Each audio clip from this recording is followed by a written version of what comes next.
বাংলা প্রথম পত্রের মধ্য দিয়ে শুরু হলো মাধ্যমিক স্কুল সার্টিফিকেট ও সমমানের পরীক্ষা। এ নিয়ে আরো জানাতে বরিশাল ও ময়মনসিংহ থেকে যুক্ত হচ্ছেন সহকর্মী শাকিল মাহমুদ এবং ইলিয়াস আহমেদ। শুরুতেই যাচ্ছি শাকিলের কাছে। শাকিল, পরীক্ষা কেন্দ্রের পরিবেশ এখন কেমন দেখছেন? দেখুন, সকাল 10টায় কিন্তু এসএসসি পরীক্ষা শুরু হয়েছে সারা দেশ জুড়েই, এবং বরিশালেও কিন্তু আমরা দেখেছি যে ঠিক 10টার অনেক আগেই কিন্তু এখানে যারা পরীক্ষার্থী আছে এবং অভিভাবকরা তারা এসে কিন্তু পরীক্ষা কেন্দ্রগুলোতে উপস্থিত হয়েছে, এবং তারা আসলে কোথায় তাদের আসন পড়েছে সেগুলো তারা দেখে তারপরে কিন্তু তারা সেই আসনে বসেছে, এবং ঠিক সকাল 10টায় কিন্তু আসলে এই পরীক্ষা শুরু হয়। এবং আমরা দেখেছি যে পরীক্ষাকে কেন্দ্র করে কিন্তু আসলে সকল ধরনের প্রস্তুতি কিন্তু নেওয়া হয়েছে, এবং আইন শৃঙ্খলা বাহিনীও কিন্তু অনেক কঠোর অবস্থানে রয়েছে। এখন 12টা 5 মিনিট ঘড়ির কাঁটায়, এবং 1টার সময় কিন্তু আসলে পরীক্ষা শেষ হবে, এবং এখানে যারা পরীক্ষার্থী আছে তাদের অভিভাবকরা কিন্তু অপেক্ষা করছে। আমরা একটু একজন অভিভাবকের সাথে একটু কথা বলতে চাই যে এখন এই পরীক্ষা আসলে কেমন দেখছেন আপনি, বা কতটা আশাবাদী? জি, মূলত আমার ছোট ভাই, মামাতো ভাই পরীক্ষা দিচ্ছে, এবং আমরা খুবই আশাবাদী। এবং বিগত দিনে আমরা দেখেছি এই জিলে স্কুল সেন্টারে বিভিন্ন ছাত্ররা, ছাত্রলীগ, যুবলীগ এরা বিভিন্নভাবে হলে প্রবেশ করতে চাইতো, এবং বিভিন্নভাবে অনুপ্রবেশকারীরা স্কুলের মধ্যে ডিস্টার্ব করতো। কিন্তু আজকের যা দেখলাম, ম্যাজিস্ট্রেট রয়েছে, এখানে প্রশাসনের ব্যবস্থা যথেষ্ট ভালো। বিগত দিনগুলোতে আরেকটি জিনিসটা আমরা ফলো করেছি, দেখেছি ছাত্ররা, এই কোমলমতি ছাত্ররা যখন পরীক্ষার হলে যেত তার ঠিক 1 দিন কি 2 দিন আগে আমরা প্রশ্নর বেরিয়েছে এরকম একটা গুজবের মধ্যে ছিলাম, এবং প্রশ্ন সত্যিকার অর্থেই বের হতো। এই সব সমস্যা থেকে আমি মনে করি এই বর্তমান আজকের এই 2025 সালে 24-এর আন্দোলনের পরে এই প্রথম এসএসসি পরীক্ষা কোমলমতি শিশুরা, কোমলমতি ছাত্ররা খুব সুন্দরভাবে পরীক্ষা দিতে পারছে। আপনাকে ধন্যবাদ। আসলে অভিভাবকরা কিন্তু অনেকটাই আশাবাদী এবার এই পরীক্ষাকে কেন্দ্র করে। আমরা কথা বলছিলাম বরিশাল শিক্ষা বোর্ডের চেয়ারম্যানের সাথে, তিনি যেটা আমাদেরকে জানিয়েছেন যে এবার বরিশাল শিক্ষা বোর্ডে 1491টি বিদ্যালয় থেকে 84,303 জন শিক্ষার্থী কিন্তু এবার এই এসএসসি পরীক্ষায় অংশগ্রহণ করছে। এর মধ্যে ছাত্র আছে 39,335 জন, এবং ছাত্রী হলো 44,968 জন, এবং মোট 194টি কেন্দ্রে কিন্তু পরীক্ষা অনুষ্ঠিত হচ্ছে বরিশালে। এবং আসলে এই পরীক্ষাকে কেন্দ্র করে আমরা শিক্ষার্থীদের সাথেও কথা বলছিলাম।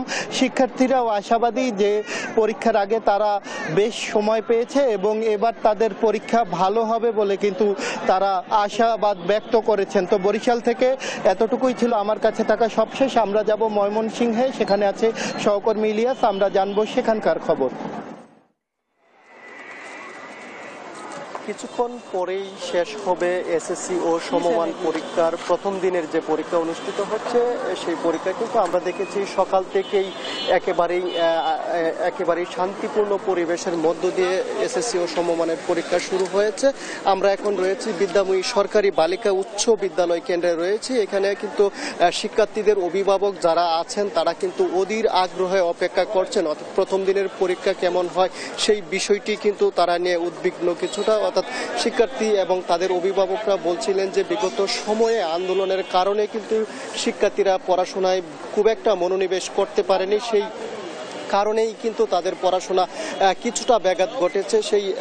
সেই জন্যই কিন্তু তারা কিছুটা উদ্বিগ্ন রয়েছে। এছাড়াও আমরা দেখেছি যে ময়মনসিংহ শিক্ষা বোর্ডের অধীনে কিন্তু 156টি কেন্দ্রে সকাল থেকেই উৎসবমুখর পরিবেশের মধ্য দিয়ে এসএসসি ও সমমানের পরীক্ষা শুরু হয়েছে।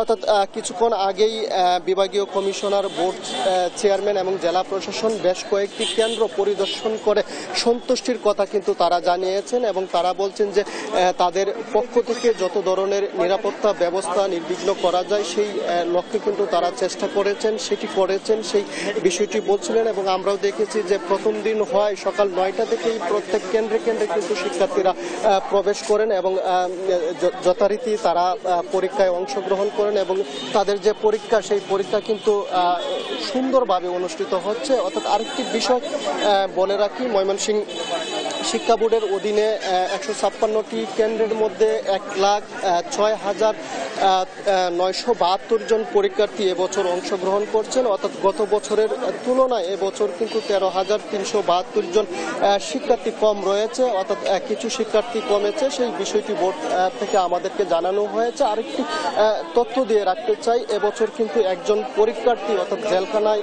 বসে কিন্তু পরীক্ষা দিচ্ছেন। অর্থাৎ তিনি একটি মামলায় আসামি হওয়ার কারণে কিন্তু জেলখানায় তার পরীক্ষা ব্যবস্থা করা হয়েছে। সেই বিষয়টি আমাদেরকে বোর্ড থেকে জানানো হয়েছে এবং সেই শিক্ষার্থীও কিন্তু 3 ঘন্টা পরীক্ষা দিবেন এবং সকাল 10টা থেকে জেলখানায় তার পরীক্ষা শুরু হয়েছে, দুপুর 1টায় কিন্তু শেষ হবে। এবং প্রত্যেকটি কেন্দ্রে কেন্দ্রে আমরা দেখেছি কেন্দ্রের সামনে কিন্তু অভিভাবক যারা আছেন তারা অপেক্ষায় রয়েছেন এবং তারা বলছেন যে এবছর পরীক্ষার্থীদের পরীক্ষা নিয়ে তারা খুব একটা দুশ্চিন্তায় ছিলেন এবং তারা বলছেন যে এই পরীক্ষা শেষ হলেই হয়তো তারা জানতে পারবেন তাদের যে শিক্ষার্থীদের পরীক্ষা কেমন হয়েছে এবং মনোবল কিন্তু শিক্ষার্থীরা যেন মনোবল ভালো রাখে সেই লক্ষ্যে কিন্তু তারা পরামর্শ দিয়েছেন এবং শিক্ষকরাও বলছেন যে পরীক্ষা ভালো হওয়ার কথা রয়েছে। সেই বিষয়টি আমরাও কিন্তু কিছুক্ষণ পরেই জানতে পারবো, অর্থাৎ শিক্ষার্থীরা কেমন পরীক্ষা দিয়েছেন। এই ছিল আমার কাছে ময়মনসিংহ থেকে এসএসসি ও সমমানের পরীক্ষা নিয়ে সর্বশেষ। ইলিয়াস, ধন্যবাদ আপনাকে। এসএসসি সমমানের পরীক্ষার খবর জানাচ্ছিলেন আমাদের সাথে যুক্ত হয়ে আমাদের সহকর্মীরা।